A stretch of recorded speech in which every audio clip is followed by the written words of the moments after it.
जब भी आपको कोई स्टॉक चुनना होता है, सबसे पहली बात जो हम आपको कहते हैं वो है इस कंपनी के फंडामेंटल्स देखिए। और अगर आप कंपनी के फंडामेंटल्स देख रहे हैं तो फिर सबसे इंपॉर्टेंट चीज होती है उस कंपनी के नतीजे। किस तरह की रही है कंपनी की फाइनेंशियल परफॉर्मेंस, मुनाफा कैसा है, आय कैसा है, बाकी ग्रोथ कैसे आ रही है। और अगर आप नतीजों की बात कर रहे हैं तो फिर कितनी बार आते हैं नतीजे, क्या क्या देखना इंपॉर्टेंट रहता है और इन नतीजों से आप क्या समझ सकते हैं ताकि अगली बार आप ये खुद कैलकुलेट कर पाएं। इसी की मदद करने के लिए हम आपके लिए इस बार एक बेहद खास पाठशाला लेकर आए हैं और वो है रिजल्ट की पाठशाला, ताकि आप भी तैयार हो जाएं हर नतीजों के सीजन में कंपनी के रिजल्ट्स समझने और खुद तैयार करने के लिए। और इसमें मदद करने के लिए हमारे साथ हैं जी बिजनेस के मैनेजिंग डायरेक्टर हर बार की तरह अनिल सिंह भी।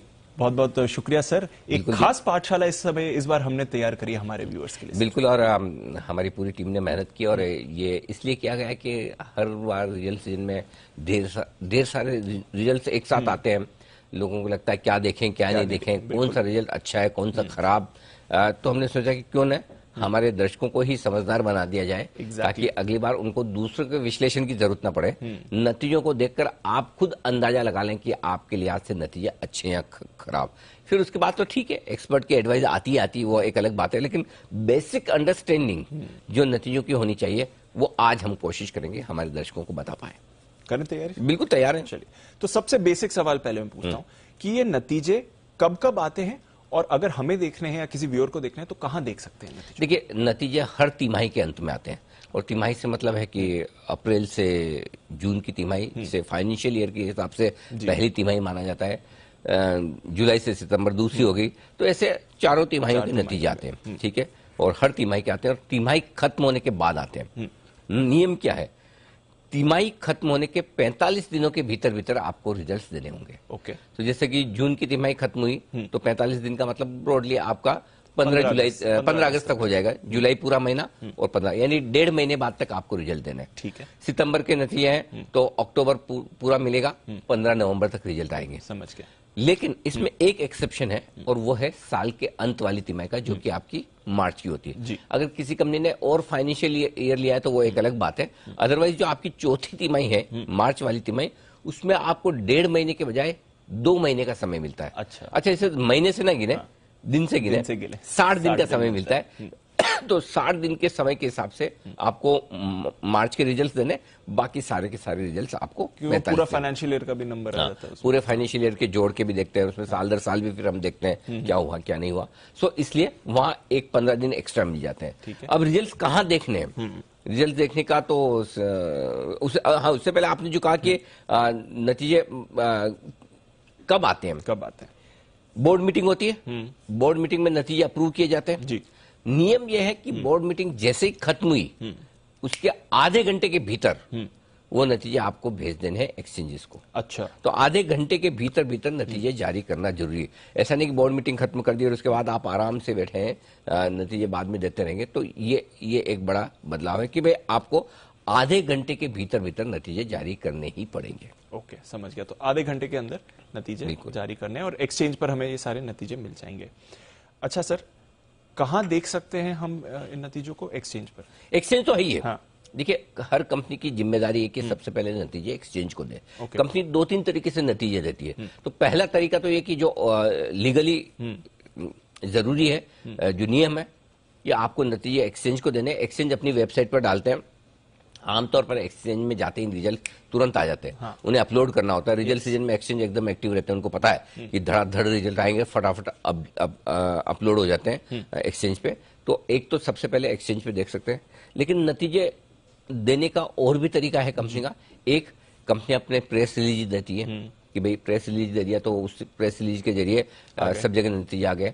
दूसरा, कंपनी अपनी वेबसाइट पे डाल देती है ताकि जिसको कंपनी को अपनी वेबसाइट पर देखना है। और कई बार कंपनी अपने प्रेस रिलीज को या नतीजों को सारे जो वायर्स हैं, जो वेबसाइट्स हैं या जो चैनल्स हैं, उनको भी भेजती है। सो सबको मिलते हैं। आमतौर पर सबसे पहले रिजल्ट्स आपको एक्सचेंज में जाएंगे और बाद में सबको साथ में मिल जाते हैं। वो ज्यादा फर्क नहीं होता, लेकिन एक साथ सबको रिजल्ट्स मिल जाते हैं।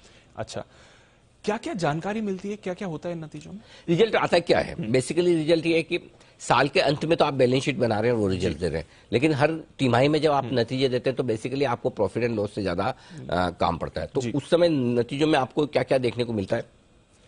आय कितनी है कंपनी की, सेल्स कितनी है, एक वो बड़ा आंकड़ा है। दूसरा प्रॉफिट कितना है। सो बेसिकली सेल्स और प्रॉफिट तक की यात्रा करनी है आपको, ठीक है ना। तो सेल्स का आंकड़ा है, उसमें से क्या कोई सेल्स की रिटर्न्स हुई है, इनकम, अदर इनकम, ये सब मिला के आपका एक इनकम कमाई की तरफ वाला मामला हो गया। दूसरा खर्चे की तरफ वाला मामला, उसमें आपके क्या क्या खर्चे हुए हैं, किस तरह का टैक्स लगा है, किस तरह का डेप्रिसिएशन है, ये सारे जो खर्चे हैं उनकी डिटेल्स भी मिल जाती है, और साथ ही साथ नेट आपका प्रॉफिट आ जाता है। इस बीच में टैक्स, इंटरेस्ट, डेप्रिसिएशन, ये अलग अलग तरह के जो खर्चे आप प्रॉफिट एंड लॉस अकाउंट में देखते हैं वो सारे के सारे आ जाते हैं। अच्छा, इतनी सारी चीजें आती हैं, इनमें जो मेन चीजें क्या होती हैं, जो बेसिक चीजें जो हर किसी को जाननी चाहिए या देखनी चाहिए नतीजों में, वो क्या होती है? देखो, सबसे पहले तो बेसिक चीजें क्या है कि सबसे ज्यादा कंफ्यूजन दर्शकों को ये होता है कि नतीजों को साल दर साल देखें या तिमाही दर तिमाही देखें। राइट। मतलब अब जैसे कोई कंपनी का रिजल्ट आया तो ये सितंबर तिमाही है, तो इसको पिछले साल सितंबर से देखूं या इसी साल की जून तिमाही से? इमीडिएटली जो पिछले तिमाही गई है उससे कंपेयर करूं या साल दर साल कंपेयर करूं?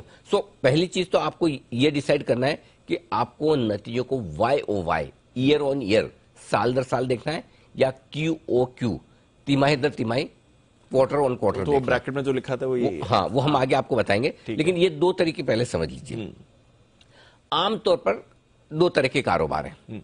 एक कारोबार मैन्युफैक्चरिंग टाइप का, प्रोडक्शन वाला, ये सब है, और दूसरा सर्विसेज, कंसल्टेंसी इनकम, राइट, है ना, इस तरह का। सो क्या होता है कि अलग अलग इंडस्ट्री को अलग अलग तरीके से देखा जाता है।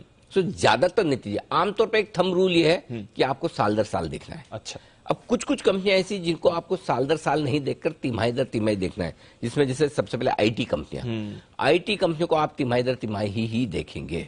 पहला, टेलीकॉम कंपनियां कि पिछले तिमाही से जो इस तिमाही देखी है। एयरलाइंस कंपनियां, क्योंकि जैसे टेलीकॉम कंपनियां में तो ये देखा जाता है कि भाई उनका आरपू कितना कम ज्यादा हुआ है। एयरलाइंस कंपनियां तो लोड फैक्टर कितना कम ज्यादा हुआ है, पैसेंजर कितना ट्रेवल कर रहे हैं, है ना। इसके अलावा बैंक्स हैं, बैंक्स को दोनों तरीके से देखते हैं, लेकिन तिमाही दर तिमाही में स्पेशली जो एसेट क्वालिटी है कि ग्रॉस एनपीए कितने हैं, नेट एनपीए कितने हैं, ये तिमाही दर तिमाही पर देखे जाते हैं। तो इस लिहाज से ये कुछ एक सेक्टर ऐसे हैं जिनको तिमाही दर तिमाही देखना। बाकी सारे सेक्टर्स जैसे सीमेंट हो गया, स्टील हो गया, फर्टिलाइजर हो गया, टेक्सटाइल हो गया, पेपर हो गया, इनको आमतौर पर तिमाही दर तिमाही देखा जाता है, साल दर साल। हाँ, ये तो होगी एक नतीजों के लिहाज से। ठीक है। दूसरी चीज जो इंपॉर्टेंट है दीप, वो ये कि मैन्युफैक्चरिंग कंपनियों में जो आपको देखनी है, आय देखनी है, और आय के साथ ईबिटा देखना है। ओके। जिसको हम कामकाजी मुनाफा आम भाषा में कहते हैं। और जो सर्विसेज कंपनियां हैं या आईटी कंपनियां, उनमें आय के साथ एबिट देखना है, EBIT। ओके। यहाँ ईबिटा है और यहाँ एबिट है, इसका फर्क हम आगे समझाएंगे। तो ये दो फर्क है। ये सारी चीजें हैं, बेसिक बातें जो आपको नतीजे में देखिए। तो जो स्क्रीन पर नंबर्स देखते हैं वो ये नंबर्स आपके सामने आते हैं।